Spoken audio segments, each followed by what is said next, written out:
Si Mrs. ngayon magluluto daw ng pasta. Tapos pupunta kami dun sa friend namin, papasyal kami. Ayan, dito siya sa kusina.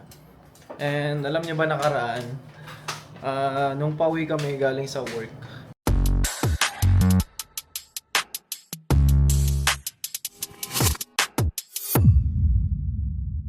edi, doon sa may unahan ng police station dito sa amin, may nakita kami dun sa, sa labas ng bahay, sa driveway, tabi ng kalsada, no? May nakita kami mga nakatambak na, itatapon na. Yung mga shelves, mga bago pa, nakita namin. Eh di nung nadaanan namin, hindi ko muna hinintuan, eh di nakita ni Mrs. Ay sabi niya kunin daw namin. Ako naman nahiya akong kunin kasi sabi ko baka mamaya hindi pa yun hindi pa i-dispose. Pero nung time kasi na yon, nung hapon na yon, Merkules, and then kinabukasan ng umaga, garbage collection day na doon. So, inisip ko rin na baka baka i-dispose na nila, hindi na kailangan. So, kapag ganun kasi dito, kapag nandoon na nakalagay sa may kalsada yung mga gamit, ibig sabihin yun, hindi na nila kailangan yon. Kumbaga, itatapon na nila. So, kapag may nakita kayong ganun dito na sa tingin niyo pwede niyo pang magamit, na kailangan ninyo, pwede ninyong pwede niyo nang kunin yun kahit di na kayo magpaalam kasi considered yun na garbage na. So, yun nga, sa madaling sabi, inikutan namin. Bumalik kami para i-check siya. Kasi sabi nga namin kung okay pa, dadamputin namin, ikakarga namin sa sasakyan. So, ito na nga, bumalik kami. Umikot kami, no. Pagtingin namin, nagulat kami kasi ang gaganda pa. Ang gaganda pa. Kaya nagdadalawang isip rin ako kami na kunin dahil nga maganda, baka ako nilagay lang doon. Pero wala naman tao kaya kinarga na namin. So, Nice. pakita ko sa inyo kung ano yung mga napulot namin. No? So, yan. Ito yun. Ito yung napulot namin, itong shelves. Yan, ang ganda niyan.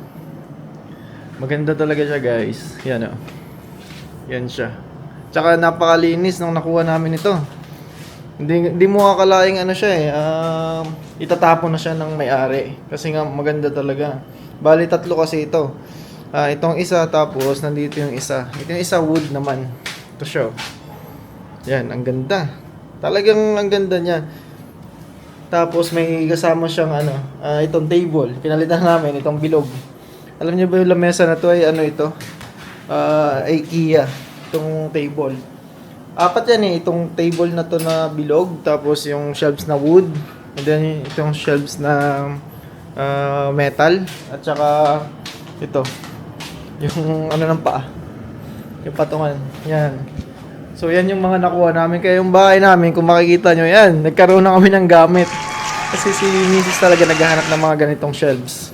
So dyan na namin nilagay. Para may patungan. Para magmukhang bahay naman tong apartment namin. Marami na kami tinignan. Mahal talaga. And then unexpectedly na nakahanap kami doon sa sa tabi lang ng kalsada. Kaya dinampot na lang namin. Pero kasi dito normal lang yun. Pag may nakita ka na pwede mong mapakinabangan basta nakalagay na doon sa curve ng kalsada, ay pwede mo nang kunin. So, yun. Kaya medyo nakatipid kami. Bago pa, pwede ko pa ibenta sa marketplace eh. Kaya isang table namin yun, nakatabi na, yun. Diyan ko muna siya nilagay. Kasi nga, hindi na siya kailangan. Medyo malaki kasi ito compare dito sa yung napulot namin na round table na yan. Medyo maliit siya. So, okay na siya dyan. Medyo malaki yung space. Kaya itong isa, pinost ko na sa marketplace yan. May mga nag-inquire na rin sa akin na buyer. Pero hindi pa nakukuha, no? Inaantay ko na lang kung merong kukuha. Kasi kung wala talaga, pupunta ko na lang sa yan.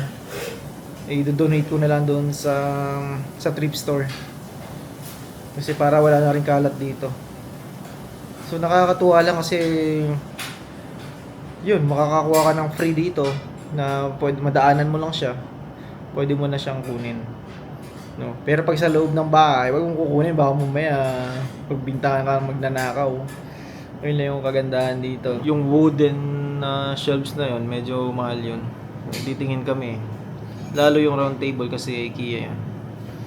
So yun, na-share ko lang guys kasi nakakatuwa nga lang naman dahil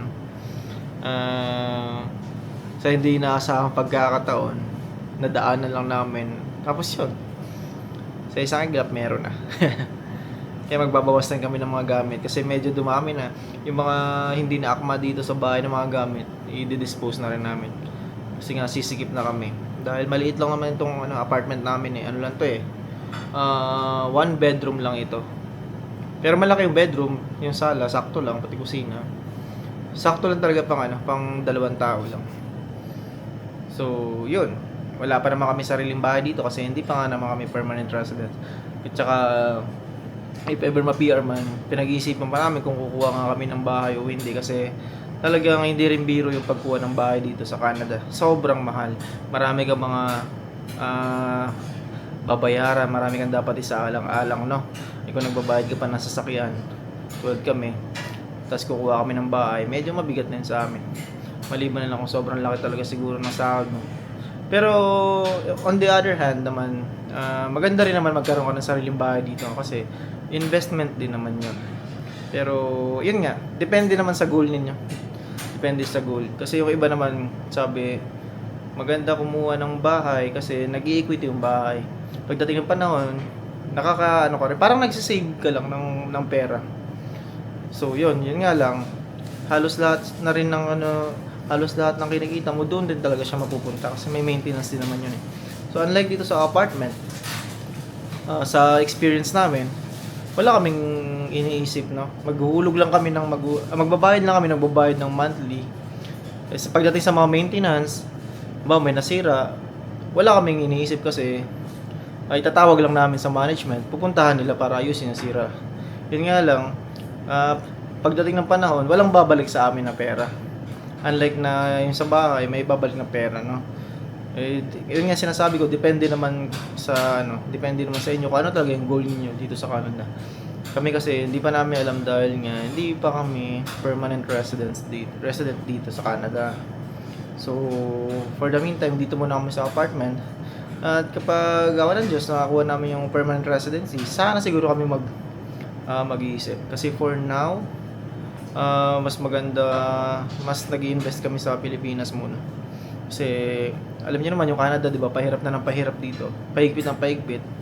Paano kung ma-expired na yung work permit namin at mahirap na makapag-renew?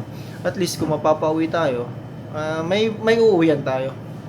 Hindi yung magsisimula ka ulit sa zero.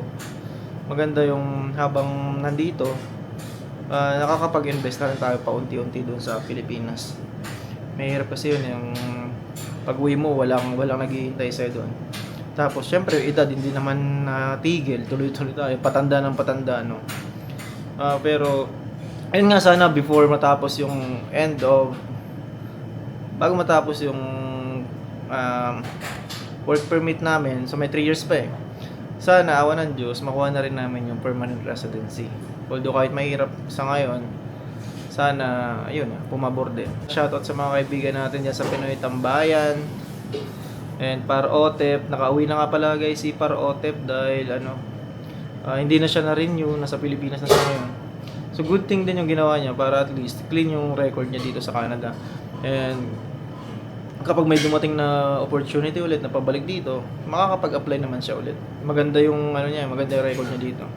Unlike dun sa iba na wala nang permit pero nag-stays pa rin dito, considered as TNT na yun, so mahirap yung gano'n. Maganda yung clean na record mo para pag naisin mo mo na bumalik dito ay makakabalik ka talaga. So yun, shoutout din sa mga kaibigan natin, Par Gerson, Par Ruel, Par Mark, Par David, at sa iba pa, Nardino, Lods, and Par Jedge, no? Diyan sa US.